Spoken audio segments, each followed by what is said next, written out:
जय हिंद दोस्तों। जैसा कि हम लोग संविधान के भाग 1 जिसमें कि 4 आर्टिकल तक पढ़ चुके हैं, लेकिन दूसरे भाग जो कि नागरिकता से संबंधित है उसको जानने से पहले मैं ये चाहता था कि आप लोगों को कैसे हमारे भारत के ये 28 राज्य बने हैं उनके इतिहास से लेके पूरी जानकारी को हम शॉर्ट में जान लें। तो देखिए आज की वीडियो में हम उसी के बारे में चर्चा करेंगे।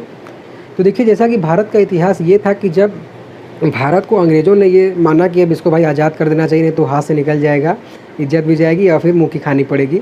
तो इसलिए उस समय किया क्या गया था कि उस समय भारत में कुछ इस तरीके का क्षेत्र था कि वहाँ पर जो क्षेत्र में डायरेक्ट अंग्रेज़ों का जो शासन था उसको ब्रिटिश क्षेत्र कहते थे।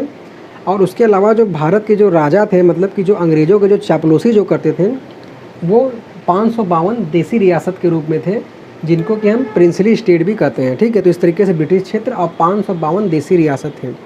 तो अंग्रेज़ जब जाने लगे तो उन्होंने क्या कहा, भैया देखो आप सभी लोग हमारी बहुत चापलूसी किए तो हम आप पे कोई दबाव नहीं डालेंगे।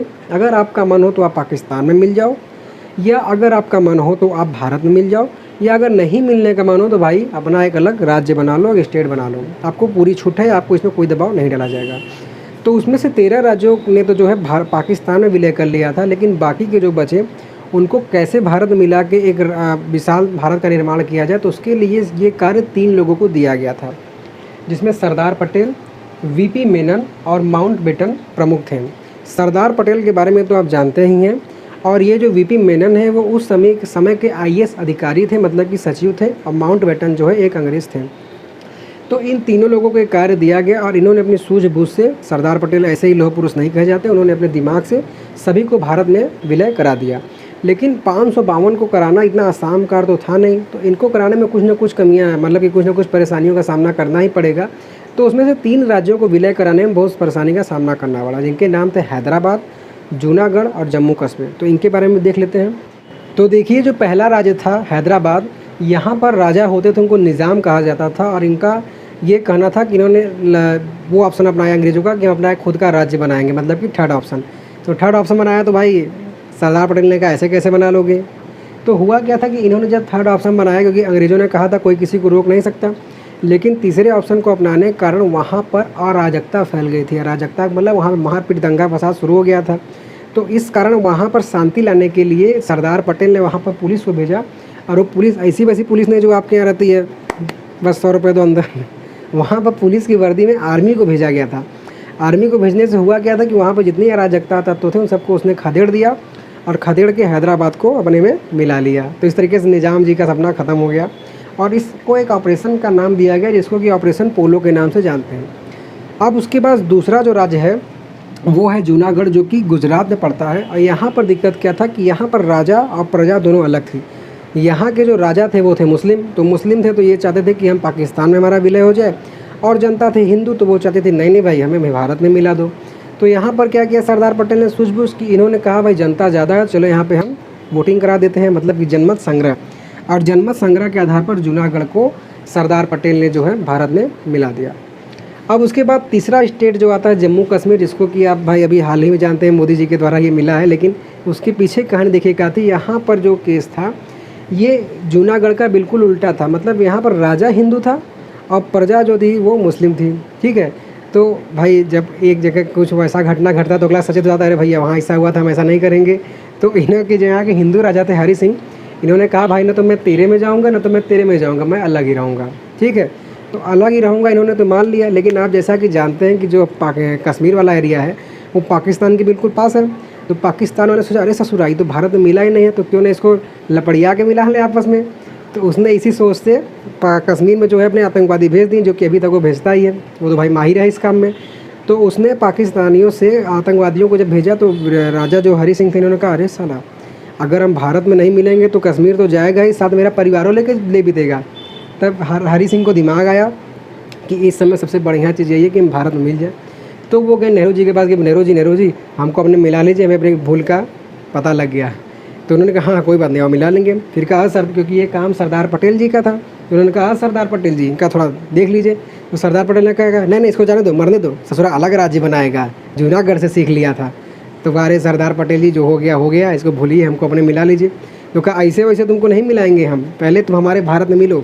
तो इन्होंने क्या किया था, एक विलय पत्र पर हस्ताक्षर किया था। कब? 26 अक्टूबर 1947 ईस्वी को। तो इस आधार पर जब वो मिल गए तो भारत ने तुरंत अपनी सेना को भेजी, और जैसा कि आप देख रहे हैं कि अभी भी वहाँ पे सेना रहती है, खदेड़ दिया, और अब तो 370 भी लग गया, तो सब मामला शांत हो गया। तो इतना इन तीनों राज्यों में जो दिक्कत था, इसके साथ होने के साथ जो है भारत में विलय हुआ। तो उसके बाद ऐसे 28 राज्य और यूनियन टेरिटरी नहीं बन गए थे। उसके बाद राज्यों को सन 1951 जब संविधान लागू हुआ था, तो इसको 4 तरीके में डिवाइड कर दिया था, ABCD, जिसमें A का मतलब क्या हुआ कि जो शुरू में जो ब्रिटिश क्षेत्र थे वो ग्रेड A में आ गए। फिर B में, क्योंकि भाई उनके चापलूस थे देसी रियासत वाले, तो उनको B में डाल दिया। अब C में जो है ये कमिश्नरी है। सर, ये कमिश्नरी का मतलब क्या हुआ?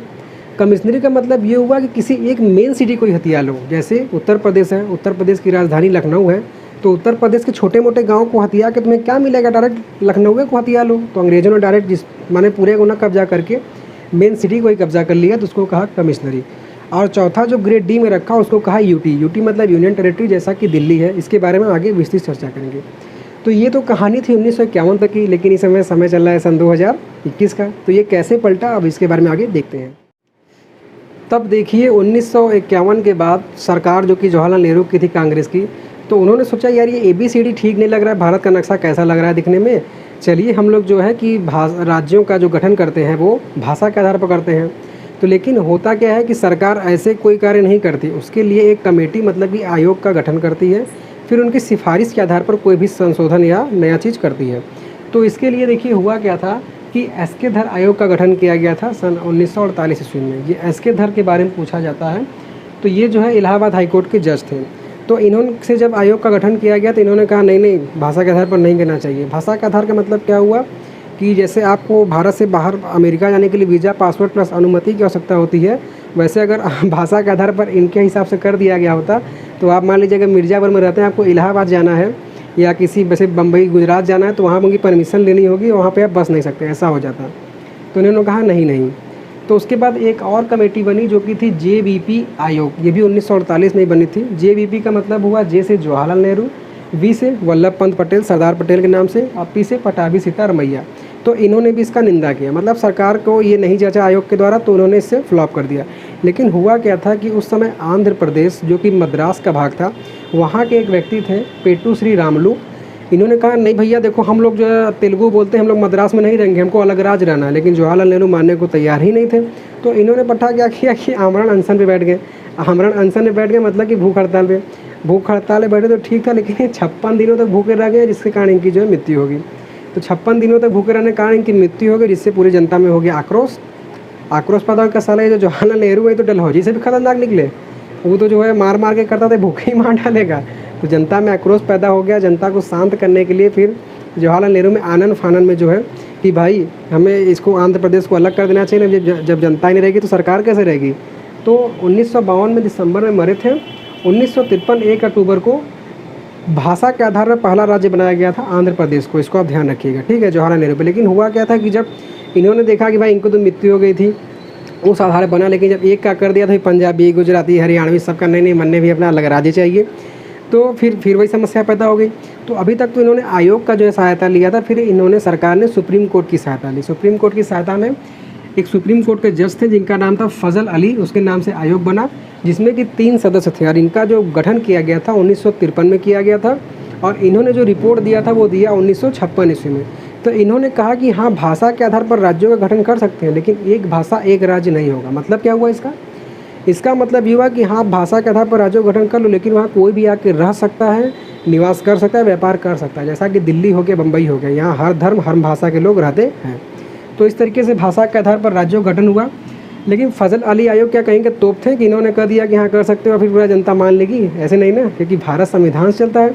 तो इनके सिफारिश पे 7वां संविधान संशोधन सन 1956 ईस्वी में जब इन्होंने रिपोर्ट दिया तो किया, और इसके आधार पे उस समय 1956 में 14 राज्य और 6 UT बने, ठीक है। लेकिन वर्तमान समय में तो आप देख सकते हैं कि 28 राज्य हैं और 8 यूनियन टेरिटरी है। कैसे मैं भी आगे बताता हूँ।